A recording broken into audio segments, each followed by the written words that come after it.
നമസ്കാരം. മിഡിൽ ഈസ്റ്റിൽ എന്തൊക്കെയാണ് പ്രധാനപ്പെട്ട വാർത്തകളെന്ന് നോക്കാം. വാഷിങ്ടണിൽ ഇപ്പോൾ സൗദി കിരീടാവകാശിയായിട്ടുള്ള മുഹമ്മദ് ബിൻ സൽമാൻ രാജാവും അതുപോലെ തന്നെ അമേരിക്കൻ പ്രസിഡൻ്റായിട്ടുള്ള ഡൊണാൾഡ് ട്രംപും തമ്മിൽ ഇപ്പോൾ കൂടിക്കാഴ്ച നടത്തുകയാണ്. യോഗത്തിനിടെ MBS അതായത് മുഹമ്മദ് ബിൻ സൽമാൻ രാജാവ് പറഞ്ഞ ചില പ്രസ്താവനകൾ ഇപ്പോൾ ലോക ശ്രദ്ധ നേടുകയാണ്.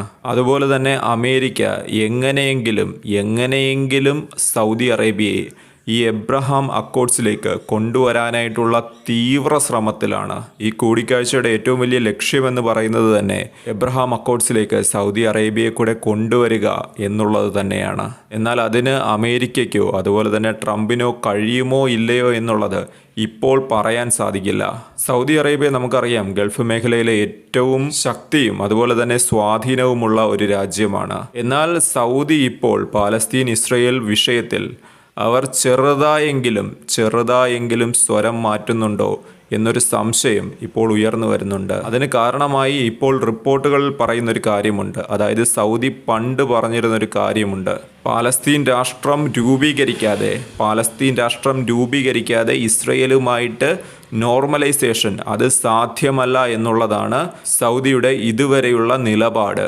എന്നാൽ ഇപ്പോഴത്തെ ചർച്ചകളിൽ മുഹമ്മദ് ബിൻ സൽമാൻ രാജാവ് പറയുന്ന ഒരു കാര്യമുണ്ട്, peace for all Israelis and peace for all Palestine എന്നാണ് അദ്ദേഹം പറഞ്ഞു വെച്ചത്. എന്നാൽ ഈ ഒരു പ്രസ്താവനയെ ചില വിദഗ്ധർ കാണുന്നത് ഒരു ബാലൻസ്ഡ് ആയിട്ടുള്ള അല്ലെങ്കിൽ ഒരു സോഫ്റ്റ് ടേൺ സ്റ്റാൻഡ് ആയിട്ടാണ് പലരും ഇതിനെ കാണുന്നത്. അതായത് പണ്ടുണ്ടായിരുന്ന നിലപാടിനേക്കാളും ചെറിയ രീതിയിലെങ്കിലും ഒരു മാറ്റം വന്നിട്ടുണ്ട് എന്നൊരു സംശയമാണ് ഇപ്പോൾ ഉയർന്നു കേൾക്കുന്നത്.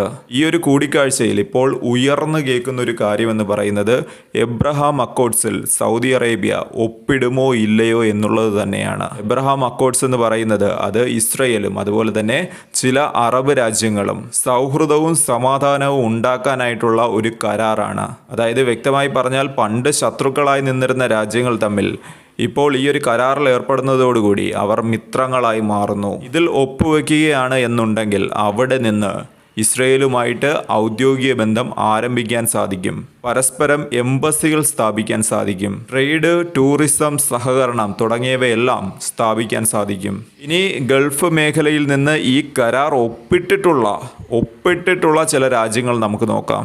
ആദ്യത്തേത് UAE ആണ്, രണ്ടാമത്തേത് ബഹ്റൈനാണ്, മൂന്നാമത്തേത് മൊറോക്കോയാണ്.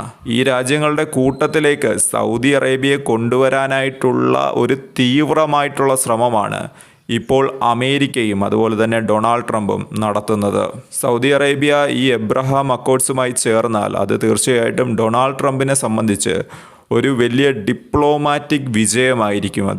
അതിലൂടെ തന്നെ ഇസ്രയേലിനും അതൊരു നയതന്ത്ര വിജയമായിട്ട് തന്നെ അവകാശപ്പെടാനായിട്ടുള്ള ഒരു സാഹചര്യവും അവിടെ ഉയർന്നു വരും. എന്നാൽ ഇതെല്ലാം വിവിധ മാധ്യമങ്ങളിൽ വന്നിട്ടുള്ള വാർത്തകളാണ്. എനിക്ക് പേഴ്സണലായിട്ട് അങ്ങനൊരു കാര്യം തോന്നുന്നില്ല. സൗദി ഒരിക്കലും എബ്രഹാം അക്കോർഡ്സിൽ ഒപ്പിടില്ല എന്നാണ് എനിക്ക് തോന്നുന്ന ഒരു കാര്യം. അതായത് പാലസ്തീൻ പ്രശ്നം പരിഹരിക്കാതെ സൗദി അങ്ങനെ ഒരു കാര്യത്തെക്കുറിച്ച് ചിന്തിക്കുമെന്ന് പോലും എനിക്ക് തോന്നുന്നില്ല. എന്നാൽ ഇപ്പോൾ മാധ്യമങ്ങളിൽ വരുന്ന വാർത്തകൾ തീർത്തും വിഭിന്നമാണ്. ചിലർ പറയുന്നു, മെയിൻലി വെസ്റ്റേൺ മീഡിയയാണ് ഇത് പറയുന്നത്, കൂടുതലായി ഇതിനെക്കുറിച്ച് വാർത്തകൾ നൽകുന്നത്. അതായത് ട്രംപിൻ്റെയും ഈ മുഹമ്മദ് ബിൻ സൽമാൻ രാജാവിൻ്റെയുമായിട്ടുള്ളൊരു കൂടിക്കാഴ്ച നടക്കുമ്പോൾ തീർച്ചയായിട്ടും അമേരിക്ക ഇത് ലക്ഷ്യം വെക്കുന്നുണ്ട് എന്നുള്ളത് കൊണ്ട് തന്നെ വെസ്റ്റേൺ മാധ്യമങ്ങൾ ഇതിനെ കൂടുതൽ പ്രാധാന്യത്തോടുകൂടി വാർത്തകൾ നൽകുന്നുണ്ട്. അതായത് വളരെ പ്രാധാന്യത്തോടുകൂടി തന്നെയാണ് വെസ്റ്റേൺ മീഡിയ ഈ ഒരു കൂടിക്കാഴ്ച ഇപ്പോൾ നോക്കിക്കാണുന്നത്. ടൈംസ് ഓഫ് ഇസ്രയേലാണ് ഇപ്പോൾ ഇത് സംബന്ധിച്ചുള്ള ഒരു വാർത്ത പ്രസിദ്ധീകരിച്ചിരിക്കുന്നത്. എന്നാൽ ഒരു വശത്ത് സൗദി അതുപോലെ തന്നെ അമേരിക്ക കൂടിക്കാഴ്ച നടക്കുമ്പോൾ തന്നെ നെതന്യാഹുവിൻ്റെ ചില പ്രസ്താവനകളും ഇപ്പോൾ ചർച്ചയാകുന്നുണ്ട്. എല്ലാ ദിശയിൽ നിന്നും യുദ്ധം തുടരുമെന്നാണ് നെതന്യാഹു പറഞ്ഞു വയ്ക്കുന്നത്. എന്നാൽ ഇത്തരം ഒരു ചർച്ച നടക്കുന്ന ഒരു സാഹചര്യത്തിൽ ഇത്തരം ഒരു പ്രസ്താവന നെതന്യാഹുവിൻ്റെ ഭാഗത്തുനിന്ന് വരാനായിട്ടുള്ള കാരണം എന്താണ് എന്ന് വ്യക്തമല്ല.